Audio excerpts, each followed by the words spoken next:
My name is William Wiseman, also known as Dickie Wiseman. I got that name by working at the in the lathe, and they started singing this song, "Open the Door, Richard." Then it started shortened to Richard, then it got shortened to Dickie, but that's my real name is Rex William Wiseman.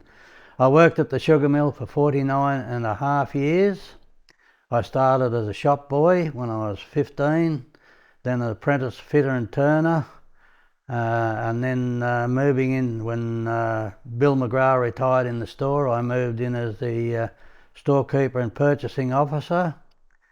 And then the position came available at the refinery for the packaging warehouse superintendent. I was asked to apply for that job, and I always remember that Greg Messiter's secretary rang me up in the store and said, would I come over for an interview? And I said, the words I said to her were, "I'm not dressed properly for an interview." And she said, "Don't worry about it, come straight over."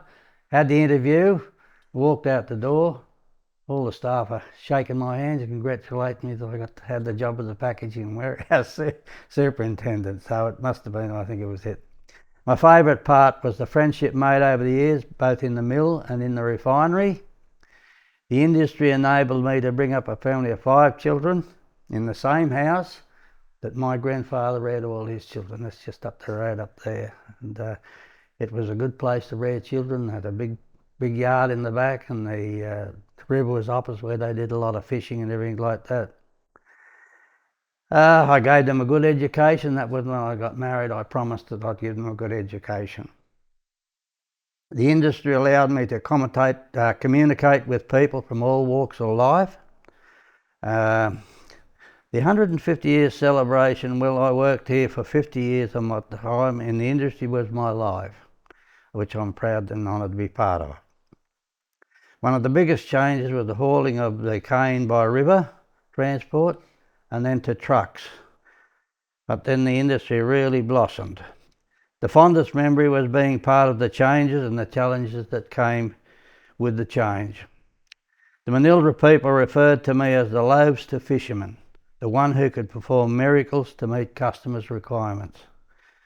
A superpower, to be young again and face the challenges of years gone by and renew friendships made. Yeah, a lot of memories. This is my life. I sacrificed a lot working here. The Manildra people really looked after me, and I appreciated what I did for them. They did for me. And the satisfaction of when I retired, they took me to Sydney, gave me a big send-off. Then to Melbourne, big send-off. And the refinery itself gave me a big send-off up here. 127 people were invited. All my friends and that. Sorry about this, but it's my life. I used to trust it, like living close to the mill, I was always on call, and I don't know how many times I'd be called out of a night time and that there'd be a knock on the window. "You there, Dickie? The fugle's broken down." You know, I'd go and if it was got home like 3 or 4 o'clock in the morning, it'd be too late to go to bed then, so I'd get my fishing line and go over to the Bagasse wharf and fish. And then come 7 o'clock, come home, have my breakfast and walk across the road. I used to joke about I'd get out of my pyjamas when the whistle was blowing. I'd get out of my pyjamas into my overalls and I'd be at work and that, you know. I was a shop boy. They called me a shop boy to start with because I wasn't old enough to start my apprenticeship at 16 years of age. And then I started my apprenticeship when I was 16, and the only break I had 3 months in national service training in February 1955, I think it was. And one of the pleasures was that I carried the Olympic torch, and they gave me the time off and paid me for it too, which is unusual. But, I was talking to the young ones out there and about the Henry Millard, the manager here. Every Monday morning, he'd go around all the employees and talk to them. He was a mad keen fisherman, black fisherman, and he'd go around and talk to them, you know. Yeah, Tony's the fourth generation of the Wiseman family to work in the sugar mill.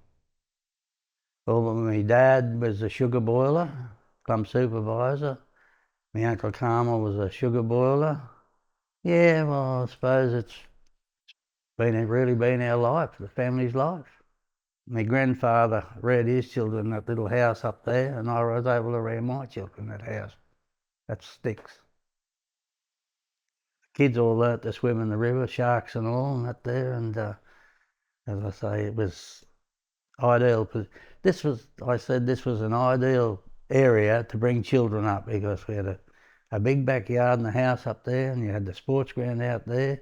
The tennis courts was just at the back of the cricket field out there now. So, you know, there was everything that kids wanted, you know, the freedom, nothing like today and that, you know, nothing like today. I can remember the time there was a cyclone.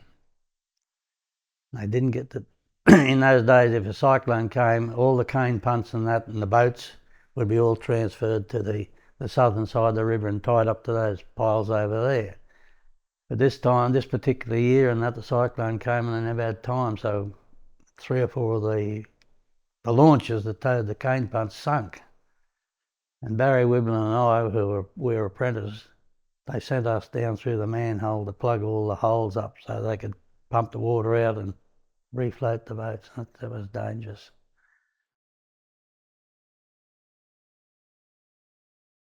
From cane being transported to the mill by boats or tugs and cane punts and that to the mechanical harvesting, and that was a major change. And I remember the first cane harvest they tested here was out at Donnie McRae's farm, and the number of people who were out there to see a cane harvester cutting cane rather than the cane cutters manually cutting the cane. I'll always remember that. That was a positive thing, you know, for the whole industry, because the industry wouldn't have survived if the cane harvester coming in. I can't imagine young ones today out there cutting cane like the cane cutters used to do years ago. It was hard work, yes. They worked hard, all weathers, and from daylight till dark. Daylight till dark.